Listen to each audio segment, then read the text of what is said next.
If we would have said that Joy Reid and Michelle Obama and Sheila Jackson Lee and Ketanji Brown Jackson were affirmative action picks, we would have been called the racist. But now they're coming out and they're saying it for us. They're coming out and they're saying, I'm only here because of affirmative action. Yeah, we know. You do not have the brain processing power to otherwise be taken really seriously. You had to go steal a white person's slot to go be taken somewhat seriously. Well, let me just be clear. I got into Harvard only because of affirmative action. I went to a school no one had ever heard of in Denver, Colorado, in a small suburb. I didn't go to Exeter or Andover. I didn't have college test prep. I just happened to be really nerdy and smart and have really good grades and good SAT scores. But someone came to Denver, Colorado to look for me.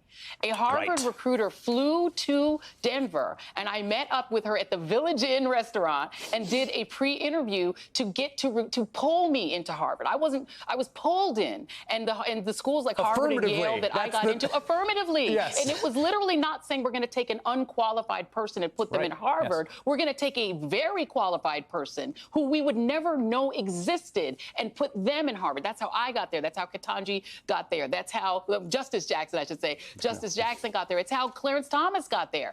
But the minute I arrived, the first week or two that I was in class, my presence was questioned by white people. I was in this big conference class where some white students stood up and said, those students, the black students, they're only here because of affirmative action. It became a huge argument that we all ended up having. This was freshman year. I had never had my academic credentials questioned. I had never had anyone question whether I was intelligent until I got to Harvard. And it was a defining point of my experience there. It's why I really was one of the many reasons I was miserable there my freshman year. You felt completely out of place, and people keep telling you you shouldn't be here.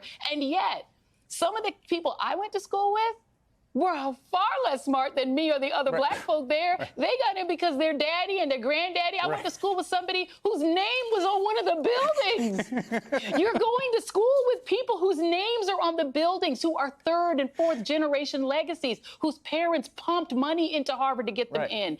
But that affirmative action is okay with this majority. They said that the people who benefited from slavery, their descendants, who are so far ahead of black folk in terms of opportunity that we'll never catch up to them. I don't care how many Oprahs we get. Those people's affirmative action is A-okay because those people can pay for fancy trips for them. But you people who want to get in just because of your brains, but you're not from a legacy, too bad. You can't come in.